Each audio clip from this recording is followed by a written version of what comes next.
Agora, no Troca de Ideias, direto de Brasília. No quadro Direto de Brasília, a participação do assessor parlamentar Douglas Sandri, que está conosco aqui no estúdio. Vários temas aí para serem abordados hoje. Um dos temas é a alta, né, hospitalar do presidente Jair Bolsonaro, teve alta hoje pela manhã. Também o Lula, que indica a Manteiga para a equipe econômica, ex-ministro de Dilma, que levou à crise de 2015. Também o Moro rebate, referindo-se ao pós-Itália, com o nome de Manteiga nas planilhas das delações da Lava Jato. São vários temas aí para serem abordados. A gente pensa que estamos num período mais tranquilo ou num período de recesso para algumas áreas, mas tem assuntos que não param de forma alguma. Bom dia, Douglas, tudo bem? Bom dia, Rita. Bom dia, Ricardo. Bom dia, o nosso ouvinte da Rádio Independente. Ainda mais em ano de eleições, né? Ainda mais em ano de eleições, né? Certamente essa primeira semana do ano já vai dando o tom do que nós vamos ver aqui nos próximos meses aí de eleições, e depois das eleições também certamente continuarão com as montagens dos governos estaduais que serão eleitos e o governo federal que será eleito ou reeleito em outubro. E se a Câmara dos Deputados, o Congresso, né, o Senado e o STF estão parados, apenas em regime de plantão, o que não para lá em Brasília são as movimentações eleitorais, justamente. Não para em lugar nenhum, mas em especial em Brasília. Primeiro, Jair Messias Bolsonaro, presidente da República, estava de férias em Santa Catarina, e onde começou a passar mal no domingo e foi deslocado para São Paulo, onde foi tratado novamente com obstrução intestinal. E aí o médico dele foi deslocado das Bahamas para atendê-lo, né? E a obstrução intestinal passou, se foi, e nas redes sociais, enquanto isso, seus seguidores, aqueles mais ferrenhos, né, traziam as lembranças, né, da causa inicial deste problema de saúde que o presidente encara, que é a facada que ele foi vítima em 2018 na corrida eleitoral, que, segundo os seus seguidores, não teria sido explicada, que o Adélio Bispo, autor da facada que foi preso em flagrante, acabou não sendo, então, de fato condenado, porque, na verdade, ele não pode ser imputado em função de ele ter problemas mentais. Enfim, tudo isso veio à tona agora novamente, dando a impressão de que, como esses problemas de saúde tendem a ser recorrentes, visto que o dano foi bem profundo, que talvez este ano eleitoral vai ser marcado também por isso, né, por esse retorno da questão de saúde do presidente da República, né, ele que é certamente aguardado como candidato à reeleição. Então, já no início do ano, algo que deve certamente impactar. Lembrando que o presidente Jair Bolsonaro não foi aos principais debates eleitorais no ano da sua eleição em 2018, justamente em razão da sua questão de saúde. Então, este é certamente um ponto que deve impactar. Outro ponto que impacta sempre a formação de opinião em um ano eleitoral é a escolha dos membros da equipe econômica. Jair Bolsonaro, lá na época de candidato a presidente, colocou já no primeiro momento o ministro Paulo Guedes, referindo como o posto Ipiranga, né, essa marca conhecida aí por ter uma propaganda que diz para perguntar, né, a ele. Então ele sempre se apoiou em cima do ministro Paulo Guedes, que diz que só sai no último dia de governo, não importa muito o que aconteça, né, são as sinalizações que o ministro dá. Enquanto os outros candidatos vão formando as suas equipes de campanha. E o jornal Folha de São Paulo promoveu uma série de artigos dessa semana, que estão sendo publicados essa semana, em que convidou cada presidenciável a indicar um membro da sua equipe econômica para escrever. E aí o ex-presidente Lula indicou Guido Mantega.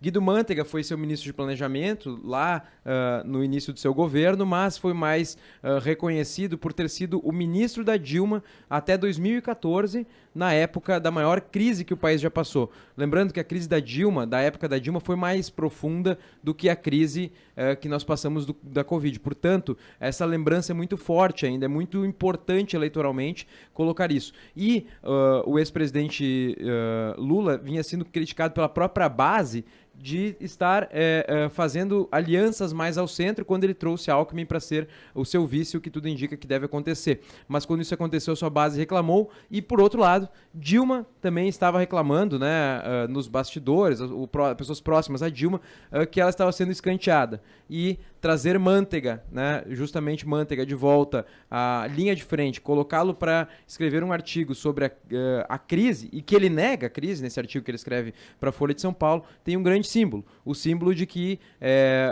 o ex-presidente Lula se volta à sua própria base eleitoral, uma vez que fez um movimento com Alckmin distanciando-se dela. E não perdeu tempo, Moro, ex-ministro da Justiça e ex-juiz da Lava Jato, rebateu, chamando-o de pós-Itália, esse que é o codinome encontrado nas planilhas da Odebrecht, nas suas delações, que indicava o valor do suposto suborno que teria recebido, então, o ex-ministro da Dilma, ex-ministro de Lula, que agora foi indicado, então, também trazendo uma informação importante. Se Moro usou essa informação e é o terceiro colocado na maioria das pesquisas que nós já temos até então, significa que toda vez que alguma coisa relacionada à Lava Jato, ou uma pessoa relacionada à Lava Jato for citada, Moro deve trazer e devolver na mesma moeda, usar isso como uma espécie de trunfo. E aí tentando puxar uma polarização com o ex-presidente Lula, que ele havia prendido no âmbito da Operação Lava Jato. Então, certamente esse ano nós veremos várias vezes, em vários momentos em que Lula trará à tona algum assunto relacionado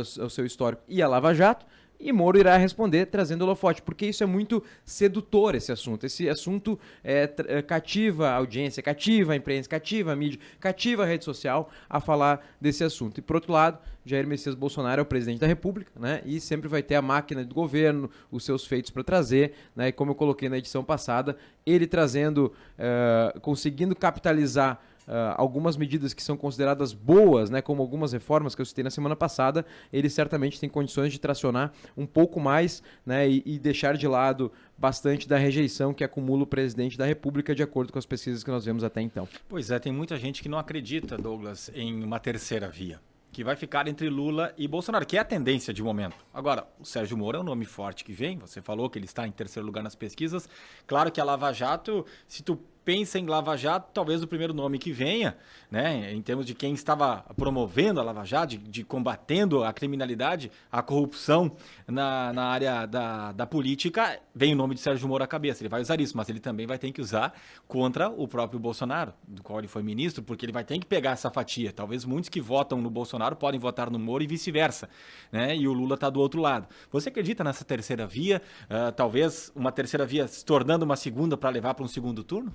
Eu sempre digo, tem uma frase, né, em espanhol, eu não creio em brujas, pelo que elas hay, né? Então, eu não acredito em bruxas, mas que elas existem. É mais ou menos o que eu digo em relação a uma terceira via. Hoje ela é bastante improvável, é verdade. Porque até se teria uma outra terceira via que não o Moro, né? Ciro Gomes, por exemplo. Exatamente. Pode ser que a gente nem conheça o próximo presidente da República, assim, de nome, assim, não esteja nem no cenário ainda, porque com rede social a coisa é muito dinâmica. É bom lembrar que nessa época do ano se falava assim, em 2018, né? Se falava assim, quando a propaganda eleitoral de Alckmin, que tinha maior tempo de TV, tinha maior coligação, etc., recursos, quando entrar, aí não tem mais chance para esses outros nomes que estão aparecendo, inclusive Jair Bolsonaro. E aí é bom lembrar, a terceira via está no poder, na verdade, mas a terceira via em relação à antiga polarização de PT e PSDB.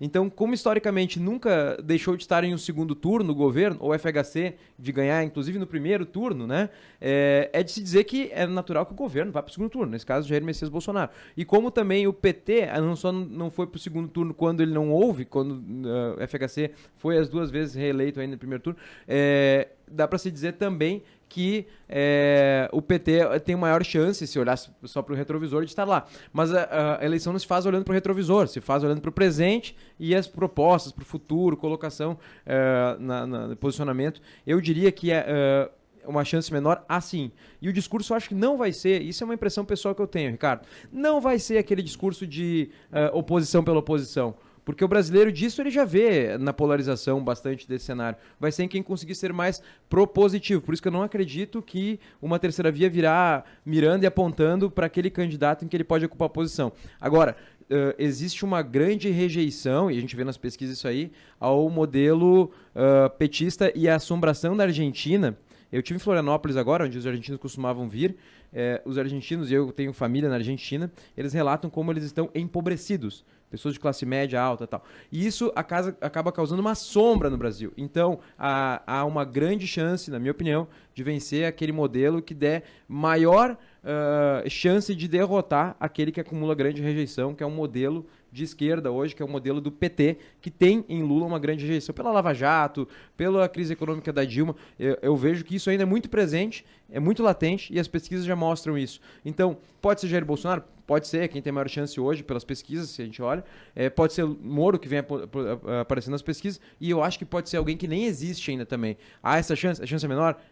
Mas em tempos de redes sociais, primeiro a gente acha absurdo, né? Depois a gente começa a acostumar e por último a gente vê que se torna realidade. Mas nas pesquisas Lula está na frente. Lula na frente, depois presidente Bolsonaro e em terceiro vem aparecendo o Moro agora, depois que ele se colocou candidato a partir de novembro.